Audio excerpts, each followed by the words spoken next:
യുദ്ധങ്ങൾ സാധാരണ ഇക്കാലം അത്രയും നടന്നിരുന്നത് കരയിലും കടലിലും ആകാശത്തുമൊക്കെ ആയിരുന്നെങ്കിൽ ഇപ്പോൾ ആ യുദ്ധം കടലിനടിയിലേക്ക് വ്യാപിക്കുന്നു എന്നാണ് ഏറ്റവും പുതിയ റിപ്പോർട്ടുകൾ പുറത്തു വരുന്നത്.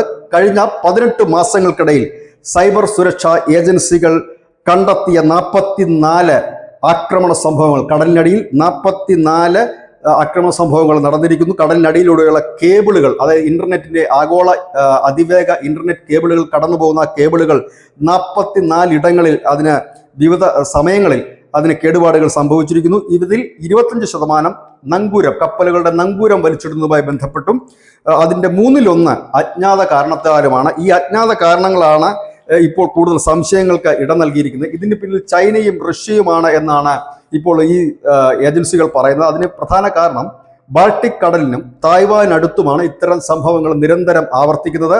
ആഗോള ഭൂഖണ്ഡാന്തര ഇന്റർനെറ്റ് ട്രാഫിക്കിന്റെ ഏകദേശം 99% കടലിനടിയിലൂടെയാണ്. സബ്മറൈൻ കേബിളുകൾ തകർത്തു കഴിഞ്ഞാൽ ഒരുപക്ഷെ ലോകത്തിന്റെ പകുതിയിലേറെ ഭാഗങ്ങൾ ഇന്റർനെറ്റ് ഇല്ലാതെ കിടക്കേണ്ടതായി വരും. ലോകവുമായി യാതൊരു ബന്ധവുമില്ലാതെ നിലനിൽക്കേണ്ടതായി വരും. പ്രത്യേകിച്ച് ദ്വീപ് രാജ്യങ്ങൾക്കായിരിക്കും ഇത് ഏറ്റവും കൂടുതൽ പ്രശ്നം സൃഷ്ടിക്കുക. അമേരിക്ക ആസ്ഥാനമായിട്ടുള്ള റെക്കോർഡ് ഫ്യൂച്ചറിന്റെ റിപ്പോർട്ട് പ്രകാരം 2024 2025 ജൂണിനും ഇടയിൽ ബാൾട്ടിക് കടലിലും തായ്വാൻ തീരത്തും ഇത്തരത്തിലുള്ള 9 സംഭവങ്ങൾ റിപ്പോർട്ട് ചെയ്തു. ഒറ്റ നോട്ടത്തിൽ ഇത് ആകസ്മികമായി സംഭവിച്ചതാണ് എന്ന് തോന്നാമെങ്കിലും ഇതിന് പിന്നിൽ കൃത്യമായ ആസൂത്രണമുണ്ട് എന്ന് ഈ റിപ്പോർട്ടിൽ പറയുന്നു. വടക്കൻ അറ്റ്ലാന്റിക് ബാൾട്ടിക് മേഖലയിൽ റഷ്യയും പടിഞ്ഞാറൻ പസഫിക്കിൽ ചൈനയുമാണ് ഇത്തരത്തിലുള്ള പ്രവർത്തനങ്ങൾ നടത്തുന്നത്. ഇത് വലിയ രീതിയിലുള്ള ആക്രമണങ്ങൾ, കടലിനടിയിലുള്ള വലിയ രീതിയിലുള്ള ആക്രമണങ്ങൾക്കാണ് ഇത് ഇപ്പോൾ ടെസ്റ്റ് ഡോസ് എന്ന രീതിയിലാണ് ഇതിപ്പോൾ നടത്തുന്നതെന്നും ഈ റിപ്പോർട്ട് പറയുന്നു.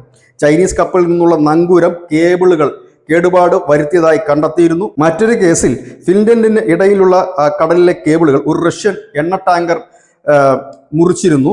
ആ കപ്പൽ ഇപ്പോൾ കസ്റ്റഡിയിൽ എടുക്കുകയും ചെയ്തിട്ടുണ്ട്. വ്യാപകമായ രീതിയിൽ കടലിനടിയിൽ അന്തർവാഹിനികളും ഒപ്പം തന്നെ ഈ എണ്ണ ടാങ്കറുകളുടെയും മറ്റും മറയാക്കിക്കൊണ്ട് നങ്കൂരം ഉപയോഗിച്ചും അല്ലാതെയുമൊക്കെ ഈ സബ്മറൈൻ കേബിളുകൾ, അതായത് ഭൂഖണ്ഡാന്തര ഇന്റർനെറ്റ് സേവനം നൽകുന്ന കേബിളുകളാണ്. ഈ കേബിളുകൾ കട്ട് ചെയ്യുകയും ഒപ്പം തന്നെ പല രാജ്യങ്ങളെയും മറ്റു രാജ്യങ്ങളുമായി ബന്ധപ്പെടാൻ കഴിയാത്ത തരത്തിലേക്ക് മാറ്റുകയുമാണ് ഈ ഒരു ആക്രമണ പദ്ധതിയുടെ ലക്ഷ്യമെന്നും ഈ റിപ്പോർട്ട് പറയുന്നു. News desk news India Malayalam.